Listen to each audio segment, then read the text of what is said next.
welcome back to our channel. We are back with another video. Today we're going to talk about a topic that is very essential for anyone and everyone who wants to apply for a job or get shortlisted for their dream college. Interviews. Interviews are scary. If you are one of those rare individuals who don't get anxious or nervous around their interviews, then count yourself as God's chosen one. For the rest of us, we get tensed, anxious and overwhelmed before an interview.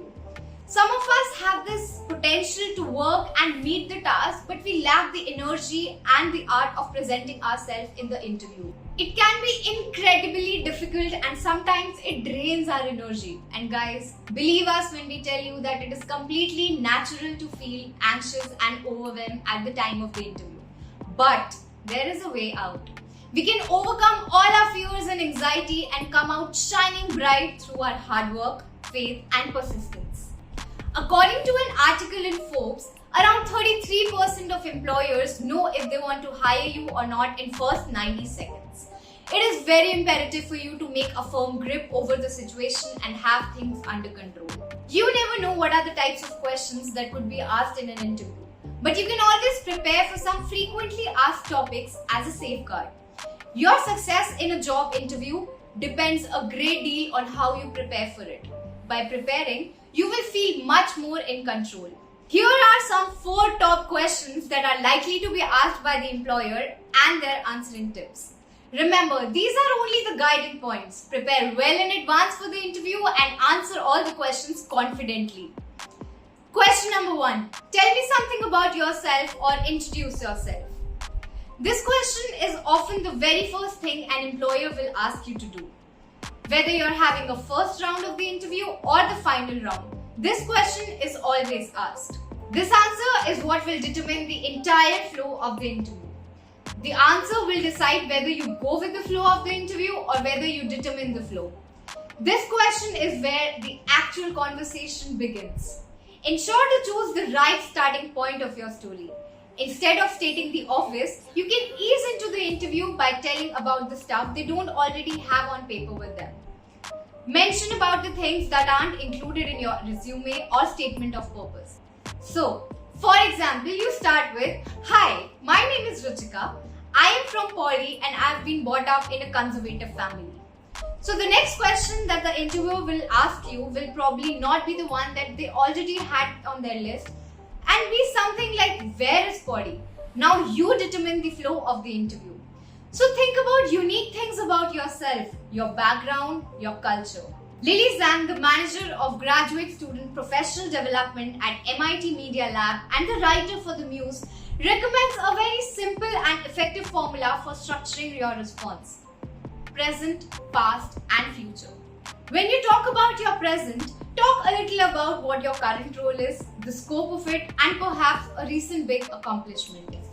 When you discuss about your past, tell the interviewer how you got there or mention about a previous experience that's relevant to the job that you're applying for or the company. And coming to the future, mention what is it that you're looking to do next and why are you interested in this gig and why are you a great fit too. So, let's make it even simpler for you. Let's have a look at a small list of do's and don'ts. Here is a list of things that you should probably be doing. Number 1. Craft an elevator pitch. That is, some of the highlights of your personality in a minute. Number 2. Be honest. Do not exaggerate. Number 3. Tailor-make this answer as per the institute or the organization that you are applying for. Number 4. Mention any of your top achievements or relevant work experiences. Now let's have a look at things that you should definitely not be doing in an interview. Number 1. Avoid mentioning personal information related to your marital status, children, political or religious views. Number 2. Avoid summarizing your resume word for word. Number 3. Avoid using too many adjectives without sharing an example. Number 4. Avoid mentioning about your weakness in this answer. Remember, the interviewer is not interested to know whether you are a Golgappa lover or not, but they can be very well interested to know what you would like to do when you are away from work. The answer to both the questions might just be the same, but the way you choose to present yourself makes all the difference. Question number 2. What are your strengths? Well, this is a question that you need to answer in some way or the other, even if the interviewer doesn't ask for it directly. Determine your greatest strength for the job that you are applying for.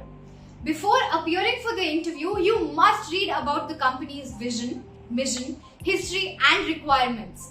See if you can align your strengths with the company's requirement and add value to the company that you are applying for. To get a better understanding about the company, check out the company's website, specifically the About Us page on their website. You need to showcase that you are the best person for the job position. You need to show what makes you unique and stand out and how you are the best person to be included in their team. Don't be too modest. Be confident about your strength. It is not bragging but presenting your best side. List your strengths. The best way to answer this question is to make a list of your strengths and think about when and where have you demonstrated the same. Include your talent, accomplishment, soft skills, awards and the trainings that you have received. Shortlist 3 to 5. Shortlist the one in which you believe the most and which are more relevant to the job that you are applying for. Write down the examples. When you are answering this question, remember to show rather than to tell. Narrate a story where you have successfully used your strength. Come up with real instances where you have demonstrated the specific strength. Always quantify your answer and back it with facts. Your strengths must align with the company's needs. The more you can align your skill and expertise with the job description, the better chances you will have to impress the interviewer. For example, to list down your strength, use words like dedicated instead of hardworking. Use detail-oriented instead of perfectionist. Use resourceful instead of problem solver. Use resilient instead of flexible. Use innovative instead of creative. Use versatile instead of adaptable. For strengths like team player and leader, always use evidence to support your claim. For example, having supervised a team of 4 people past 1 year, I have acquired leadership skills and acumen that is required for this position. Question number 3. What are your weaknesses? Everyone has weaknesses and your interviewer does not expect you to be perfect. Weaknesses only humanize you. There should be 3 components to answer this question: honesty, self-awareness, and willingness to improve. Your answer should never be weakness, I don't have a weakness. Reflect on your weaknesses. Be honest and choose real weakness. You can start by thinking about what are my challenging areas. What is the feedback that I received from my seniors in the past? Where do I see myself struggling? What is that one task where I pause because of my fears towards it? You need to project yourself as a person who has a seeking spirit and is willing to improve. You must project yourself as someone who's open to accept criticism and is ready to self-reflect and acknowledge that there are areas they need to work upon and grow professionally. Make it positive and actionable. Provide an example of how you've worked in the past and improved upon your weaknesses. For example, being a single child, I was raised to do all the tasks by myself, and sometimes I find it difficult to delegate responsibility when I feel that I can finish all the tasks by myself. This particularly became a challenge when I was working on an assignment in college. It was draining and my relationship with my friends became hostile. It was a lesson for me to learn how to work in a team and how to delegate the task. So, this answer demonstrates how you not only learn how to delegate the task, but also you are somebody who aims higher and works upon working in a team. Ensure that you choose your weakness wisely. In case you are applying for a creative agency, your answer shouldn't be, my weakness is that I am not creative and I can't write well. This would imply that you are not even fit for this job. Another example can be, my greatest weakness is that sometimes I fail to meet the deadline. I focus on being detail-oriented and make things work perfect. To overcome this weakness, I have started using a software to track my time and progress. This has been working well for me and I believe there's still some scope of improvement. Question number 4. Where do you see yourself in 5 years? This question can be tricky for a lot of us. Most of us don't even know what are we going to be doing tomorrow. Then how can we even imagine what are we going to be doing after 1800 days? But fight off that instinct to say, I don't have a clue. Before responding to such a question, it is important to decode and understand the question. The interviewer isn't interested in knowing where exactly you will be in your career or life after 5 years. They are just interested in understanding your mindset and how much you understand yourself. When they ask you this question, they are trying to determine if you are goal-oriented, focused, and ambitious. They want to ensure that you have a plan and you are aiming for growth. They're also interested in knowing if you can stay motivated enough to contribute to their company. Can you stay committed to their company, or would you resign as soon as a new opportunity comes your way? It is a crucial answer that they are trying to extract from your future goals. If you are still stuck with the answer, let's sort it out together. Follow the following steps. Point number 1. Think about why are you actually applying for this role. And before you say money, I'm sure you must have had your own reasons to choose the career option in the first place. Try thinking about like this. You are 50, you have an amazing family. Where do you think you would be working and what would your job title be? Even if you're thinking about being a CEO, that's good.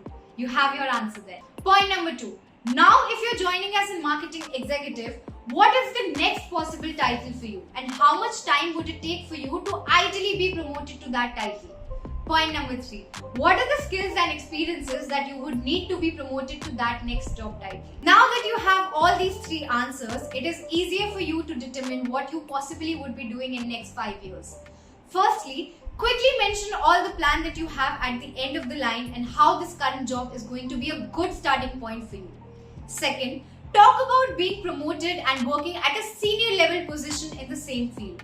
And at last, mention the skills that you need to seek to develop in next 5 years and how this current job will help you to acquire those skills. Don't underestimate yourself and do not underplay your ambitions. Align your goals with the company's goals.